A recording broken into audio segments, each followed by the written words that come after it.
Jornal da Mix. Vamos conversar hoje, até porque hoje é um dia muito importante, né? E a gente vai conversar com um escritor catarinense que vai ter uma obra adaptada para o audiovisual. Ele foi contemplado com a Lei Paulo Gustavo, né? Ele é aqui de Blumenau e a gente está recebendo o Michael Tenff para falar um pouquinho sobre esse dia tão importante. Muito obrigado, viu? Hoje é o dia do livro e do autor, né? Parabéns! O Michael Tenff é natural de Ituporanga, lá no Alto Vale do Itajaí, mas vive há muitos anos em Blumenau e agora vai ter essa obra adaptada para o audiovisual. Michael, obrigado aqui por estar nos estúdios da Mix. Muito obrigado pelo convite. Vamos falar um pouquinho da data, primeiramente, né? Do livro, do autor. Quais são os desafios para um autor? Vamos lá, você é conhecido no Brasil inteiro, mas você está aqui numa cidade, está em Blumenau, não é um grande centro. Quais são os desafios dessa carreira, Michael? Olha, o escritor brasileiro, né, ele enfrenta o primeiro desafio é ele publicar com qualidade, no sentido de ele poder dar vazão à sua obra, né? E no segundo momento é encontrar o leitor, né? Que não é um público muito amplo no Brasil, né? Existem vários trabalhos aí para aumentar o público leitor, mas nem sempre eles funcionam, né?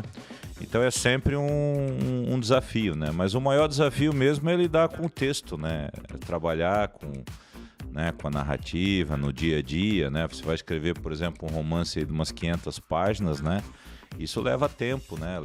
Tem que ter muita concentração, muita pesquisa, né? Então, digamos assim, você tem uma luta individual, né? Como dizia o Carlos Drummond de Andrade, né? Que lutar com as palavras é a coisa mais vã, mas eu faço isso desde que desponta amanhã, alguma coisa assim, né? Então é isso. E um desafio mais coletivo mesmo, de chegar ao público, né? Todo escritor brasileiro, ele não deixa de ser também um incentivador da leitura. O escritor hoje em dia, eu acredito que cada época tem seu desafio, não é só de agora, né? Assim como o conflito de gerações, assim como o conflito com as modernidades que chegam e a gente tem que ir se atualizando.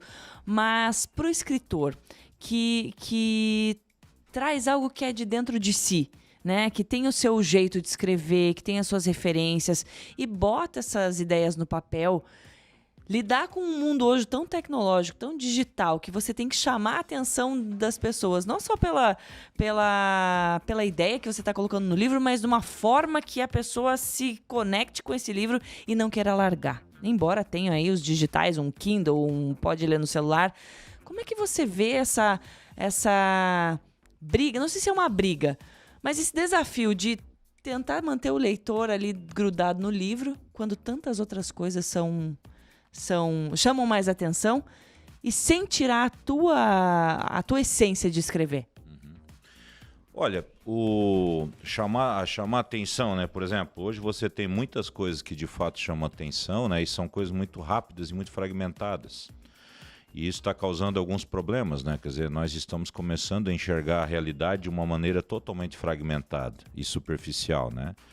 Então, boa parte dos problemas que nós temos hoje, inclusive de radicalismos de um lado ou outro, né, eles vêm disso, né?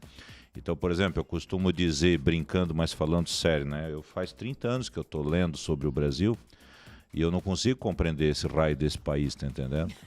Mas eu tenho, por exemplo, um primo ou dois que leram 3 tweets e entenderam tudo, né? E saíram por aí pregando a sua verdade.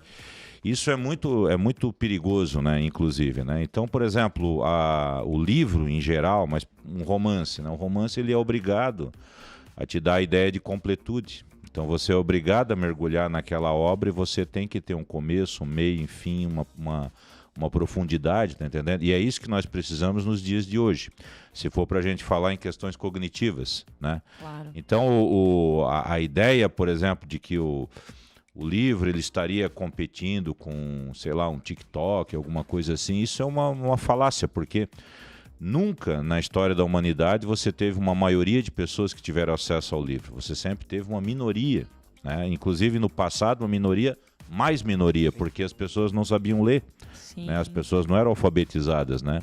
Então hoje, por exemplo, você tem muitas pessoas que têm acesso a meios digitais, mas também não tem acesso a uma alfabetização plena, tá entendendo? Então, na verdade, o cenário ele é mais ou menos o mesmo, né? Com a diferença de que agora as coisas são mais rápidas, né? São assim, mais imediatas e, portanto, mais perigosas, né? Quer dizer, a gente fica com a percepção de que, vamos lá, toda essa tecnologia, vamos lá, está combatendo a leitura do livro, mas na verdade o livro ele já teve, como você comentou, uma quantidade de leitores pequenos durante toda a história, por conta de cada momento da história tem uma resposta para isso, né? Tem um porquê disso acontecer, né? Exatamente. Por exemplo, existe uma espécie de um mito, assim, uma lenda, né? As pessoas, porque no tempo do Machado de Assis as pessoas liam, porque no tempo do José de Alencar as pessoas liam. Não liam. Nessa época, o Brasil era um país, né, escravocrata, né? Quer dizer, a maior parte das pessoas que trabalhavam no pesado, né? Não sabiam ler, né? Elas não sabiam ler, porque, evidentemente, né, ninguém ensinava, né? E a população livre também ela era composta, em sua maioria, por analfabetos, né? Então, a gente tinha ali de 20% a 30%, né, de pessoas que sabiam ler. E dentro desse grupo, havia um grupo bem menor que usufruía dos jornais, dos livros, né, dos meios de comunicação da época, e esses grupos eles estavam concentrados em centros culturais, como o Rio de Janeiro, por exemplo, né, onde tudo isso aconteceu, né, onde o José de Alencar aconteceu, onde o Machado de Assis aconteceu, né? Então hoje, pelo menos, né, a gente tem uma alfabetização, pelo menos a alfabetização funcional, né?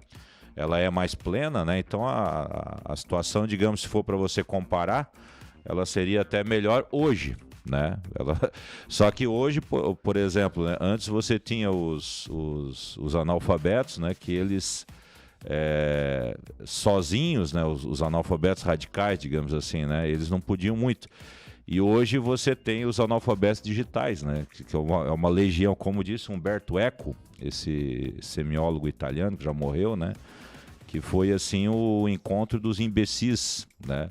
Então, por exemplo, antigamente, né, você tinha uma imbecilidade que todos nós temos um pouco, né, mas você estava sozinho com a sua imbecilidade. Era tu, né? Era tu e tu. E aí você saía na rua, lá um dia ou outro você encontrava alguém que meio que concordava assim, com as suas ideias sem muito sentido, né? E hoje não, né? Hoje você encontra todas essas pessoas assim num clicar. Exatamente, tá mais fácil reunir. Junto uma legião de pessoas, né? Exatamente. Sabe que é interessante essa questão de livro? Porque eu lembro quando eu era um pouco mais novo, eu li um livro que me chamou muito a atenção. E eu fico com as imagens, porque quando tá lendo o livro, tu tem imagem na cabeça, né? E foi um livro que um ônibus caiu ali na ponte da subida. E ali a história toda se desenrolou em cima dessa queda do ponto. Cara, eu tenho isso na minha imagem até hoje, por isso que eu digo, como é importante o início, você lê, pega o primeiro livro e lê, começa a desenhar essas imagens na sua cabeça, começa a lembrar que aquilo ali pra mim é uma cena que não aconteceu, né? A história era de ficção lá e tal, mas é uma cena que eu tenho até hoje na minha cabeça, e eu gosto de ler, confesso que leio muito menos do que deveria, mas muito por conta disso, são aquelas imagens que você vai criando na sua cabeça, isso é muito importante, né? Talvez começar lá do início, né, Michael? Exatamente. Eu imagino que essa cena tenha ficado forte porque, primeiro, né, você teve que imaginá-la. Né? Isso. Então, o livro, né, ele te traz essa possibilidade de incitar a imaginação, né? Existem muitos debates sobre isso, né? Por exemplo, o audiovisual, né, um filme, um programa de televisão, você já tem tudo pronto, né? Uhum. Então você tem um personagem, né, no cinema, é aquele ator, é aquela atriz e acabou, né?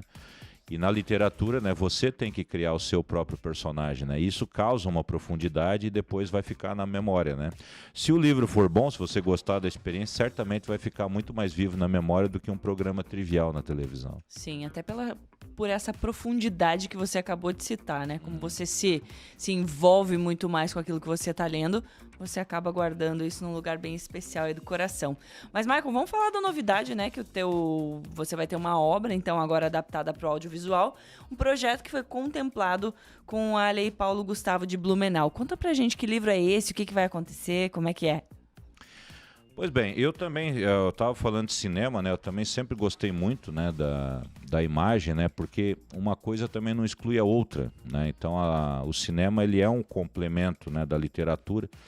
O cinema ele nasceu aí há 120, 130 anos, né? Ele nasceu justamente nessa tentativa de dar imagem àquilo que era só a escrita, né? Então, há muito tempo já que eu estudo e, sei lá, eu tento, né, aprender e tal. E agora, mais recentemente, eu comecei a fazer alguns projetos audiovisuais, né? Filmes de curta-metragem, né? E agora, recentemente, nós acabamos de filmar aqui na cidade de Blumenau um média-metragem, né? Que vai ficar aí com aproximadamente uns 50 minutos, né? Que se chama O Canil para Cachorro Louco, que é um livro, um conto, na verdade, que eu havia publicado já em 2009, eu tinha publicado isso aí. Então foi feita a adaptação, né, o roteiro, e agora o livro ele está virando filme, né, com o pessoal todo aqui de Blumenau, né, todo o elenco, né, de Blumenau, toda a equipe técnica, né, enfim, um projeto assim, digamos, bem blumenauense, né. Legal. Onde é que a gente vai poder ver isso nas telas? Em setembro vai ter um lançamento, né, do filme na Fundação Cultural, aqui em Blumenau, né? E aí toda essa parte, né, quando o filme vai para o streaming, esse tipo de coisa, isso aí eu vou saber só mais para frente, né? Mas num primeiro momento, assim, a gente tem a data do lançamento marcada para o mês de setembro. Olha que maravilha, então já tá aí. Mas já começaram as gravações, não? Não, a gente já gravou. Ah, já tá gravado. A gente está na fase da edição, né, da pós-produção. Então a gente fez o primeiro corte, né, que é um corte narrativo, né, para tentar dar o ritmo, né. E agora está sendo feito todo esse trabalho de som, né, de colocar os sons incidentais, a trilha sonora e limpar a voz, né, que é um trabalho assim mais delicado e mais lento. E toda essa equipe aqui de Blumenau? É todo mundo de Blumenau. Olha que legal. Então, um produto genuinamente blumenauense que a gente vai ver nas a gente telas. podia até botar o selo, né? Pois é. A gente tem, por exemplo, um dos atores do filme é o Sérgio Barreto, que ele é ator em São Paulo, né, e tal. Mas ele é de Blumenau, ele é natural aqui de Blumenau e tal. Então ele veio para fazer essa produção, né? O outro ator é o Roberto Morauer, que já tem aí, sei lá, 30, 40 anos de experiência aí no teatro, né? Então a gente teve a oportunidade também de trabalhar assim com atores profissionais, né, com uma gente bem profissional, né, da parte técnica também, para tentar fazer realmente um audiovisual de qualidade. Maravilha. Além disso, né, Michael, acho que a gente não pode deixar de lado, só pra gente encerrar aqui, que você tem aí prêmios conquistados na tua carreira, né? E também você coordena a equipe de roteiristas responsáveis pela série de animação Boris e Rufus, que se tornou sucesso mundial. A gente, se eu não me engano, tem parceria com a Disney, inclusive, não tem? Tem. Uhum. É.